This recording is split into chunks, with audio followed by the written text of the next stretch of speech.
À la une d'Academ avec vous, Laurence Goldman, bonjour.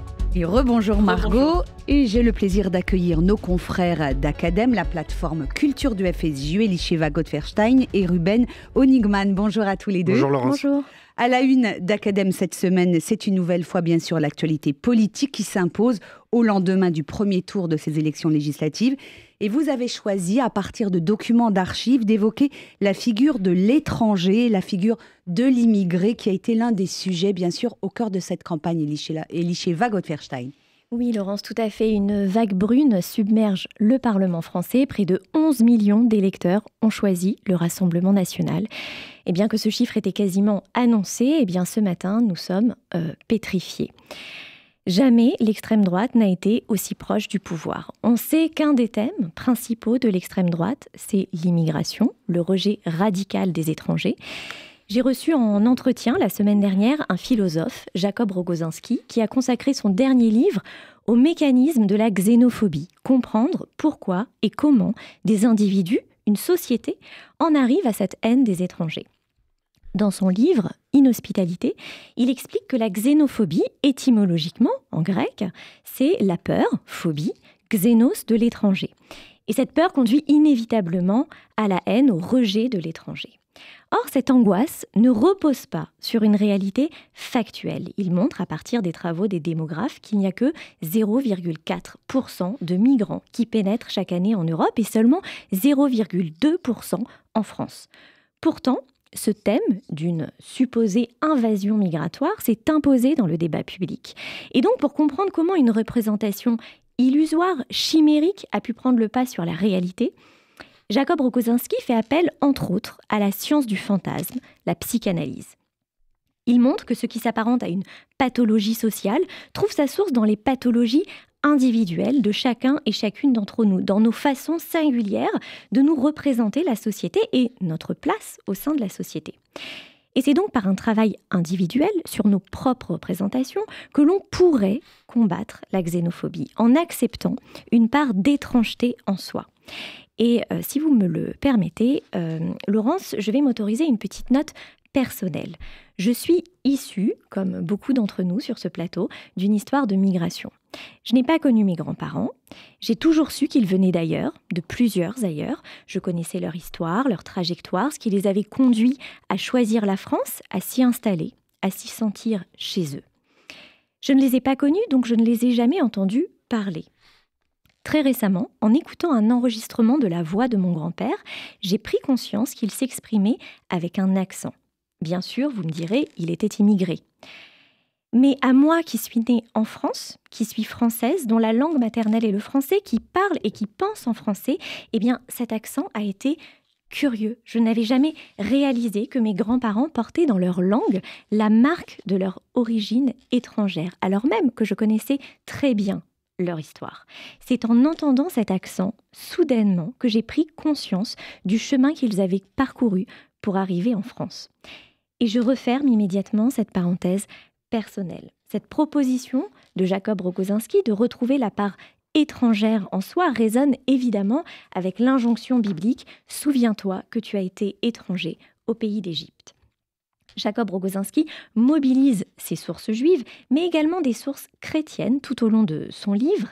Et pour clore notre discussion, je lui ai demandé s'il fallait au moins 2 monothéismes pour combattre la puissance de la xénophobie. Et on écoute sa réponse. J'avais envie d'agacer un peu les dents, comme on dit l'autre, de ces belles âmes chrétiennes qui n'arrêtent pas d'invoquer les racines chrétiennes de l'Europe. Parfois, pour faire le poids, ils parlent de racines judéo-chrétiennes du bout des lèvres. Et puis après, ils disent oui, mais il y a trop d'étrangers, attention, subversion migratoire, il faut défendre nos civilisations. Alors je leur renvoie à ce passage qui est quand même extrêmement puissant.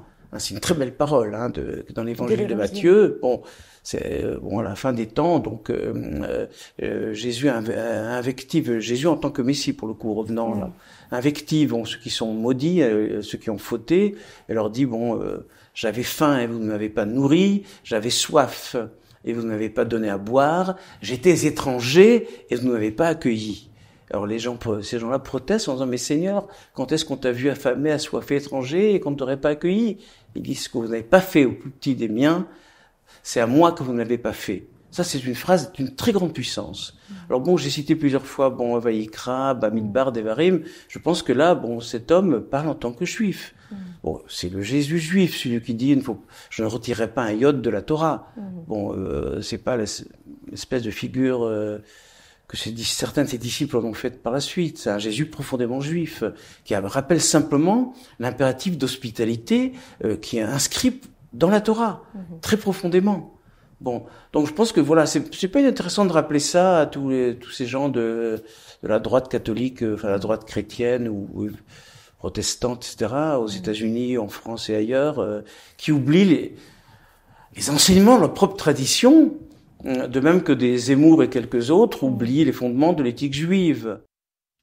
Le philosophe Jacob Rogozinski, un entretien que vous avez mené pour Academ et l'Yeshiva Gottferstein. Je me tourne à présent vers vous, Ruben Honigman. Vous vous intéressez à la condition de l'étranger à travers les textes, vous aussi, de la tradition juive. Oui, voilà. Je vais élargir le propos des l'Yeshiva à l'ensemble de la production d'Academ.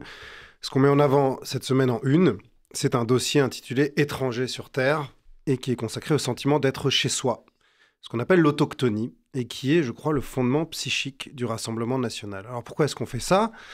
C'est parce que je crois qu'on se trompe à dire, comme on peut l'entendre et le lire ici et là, que le danger du RN pour les Juifs, c'est de ne plus pouvoir manger cachère à cause du risque d'interdiction de l'abattage rituel. Parce que si c'est vraiment juste ça le problème, je crois que le peuple juif en a vu d'autres et qui va survivre à une petite cure de végétarianisme qui pourrait peut-être même lui faire du bien, étant donné le rapport un peu fou et, il me semble, incompatible avec l'esprit même de la cacheroute du rapport à la consommation de viande de notre société. Et je crois aussi qu'on rate notre cible en se limitant à rappeler la carrière antisémite de Jean-Marie Le Pen, tout son creuset collaborationniste, vichiste du Front National puis du RN. Bien sûr, c'est vrai, mais ce n'est qu'une partie de la vérité et on voit que cela ne fait plus mouche, que ça ne marche pas aujourd'hui. Dans les synagogues, dans les écoles juives, on a plein de gens qui vous disent sans aucun complexe, sans aucun scrupule, qu'ils votent pour le Rassemblement national. C'est stupéfiant, c'est triste, c'est choquant, mais je crois qu'on ne modifie pas le réel, on ne combat pas le réel en le niant. Ils vous disent que l'antisémitisme aujourd'hui est à gauche, et Dieu sait si on s'est emparé de ce sujet sur Academ, et on a consacré des dizaines d'émissions à ce sujet. En revanche, ce qui relie fondamentalement l'ancien Front National, explicitement raciste et antisémite, et le RN policé d'aujourd'hui, il me semble que c'est une conviction profonde, commune, à Jordan Bardella et à Jean-Marie Le Pen, une conviction d'être chez soi, de faire un avec le territoire qu'on habite. Et ça, cette conviction, elle finit toujours par se retourner contre les Juifs, parce que les Juifs sont le rappel permanent de la négation même de cette conviction, parce que ce sont eux, les Juifs, qui ont jeté dans le monde l'idée que nous ne sommes pas propriétaires de la terre et qu'il n'y a qu'un seul maître de lieu, le Créateur du monde, lequel donne, reprend et distribue la terre aux hommes, non pas au titre d'un droit naturel, mais en fonction de notre vertu et de notre comportement. Alors vous allez me dire, oui, mais ça c'est une conception religieuse de la vie, ça renvoie au texte de la Torah, au tout premier commentaire de Rashi sur la Genèse, certes, mais en réalité on peut être parfaitement athée et tenir un tel discours, car en vérité ça relève d'une manière d'être au monde, d'un positionnement dans l'existence. C'est pour ça que dans ce dossier on trouvera tout autant des commentaires sur la paracha de Catherine Chalier, du regretté Raphaël Drey ou de Delphine Hurwiller, mais aussi des entretiens ou des conférences consacrées à Kafka ou à Georges Perec, qui ne sont pas des juifs de la tradition, mais qui, dans leur travail, ont déboulonné l'idée d'être chez soi, cette idée d'être Baal, d'être maître dans le monde. Et il me semble que celle qui synthétise cela très bien, c'est Delphine Hurwiller, justement, qui nous a accordé un entretien il y a 8 ans déjà, et qui a conservé toute son acuité, et dont on va entendre un extrait tout de suite.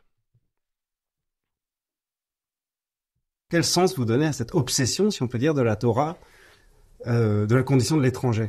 Je crois qu'effectivement, on peut parler d'obsession parce qu'il y a une omniprésence de cette question de l'installation, de la non-installation dans la Torah. C'est pas seulement sur la question de l'étranger et du terme guerre, mais par exemple, les rabbins et la littérature rabbinique mettent constamment en garde dès que le mot vayeshev apparaît en hébreu, il s'installa. Quiconque s'installe, eh bien, les rabbins nous disent dans le texte, méfiez-vous, les ennuis arrivent. Donc, il y a une mise en garde. Je pense à Jacob et effectivement, les soucis commencent lorsqu'il s'installe, parce que l'installation l'installation et la sédentarisation, eh bien, les sages nous mettent en garde contre le danger, la menace qu'elle constitue, comme si il y avait quelque chose dans le nomadisme, qui n'est d'ailleurs pas que géographique, mais qui est peut-être mental, psychologique ou spirituel, qui est une condition essentiellement juive. Alors, le personnage qui l'incarne le mieux, c'est sans doute Abraham, qui a la particularité d'être étranger en toutes circonstances, et c'est tout le paradoxe de ce personnage, c'est qu'on a l'impression qu'il est étranger de naissance, il est étranger au monde qu'il a vu naître, c'est d'ailleurs pour ça qu'il le quitte, il est hébreu dans le sens hébraïque du terme, les sages nous disent qu'il se tient d'un côté d'une rivière et le monde entier serait de l'autre côté de la rivière, donc il est dans une situation de naissance, d'étrangeté. Voilà, Delphine Orviller, que vous aviez interrogé Ruben il y a de cela 8 ans. Merci beaucoup. Merci également à vous, Elisheva Gottfriedstein. Tous ces contenus que vous nous proposez chaque semaine sur RCJ sont bien sûr à retrouver en intégralité sur le site internet d'Academ, academ.org. Je rappelle que vous publiez également une newsletter à laquelle on peut s'abonner pour suivre toute votre actualité très riche et passionnante sur la culture juive et le judaïsme.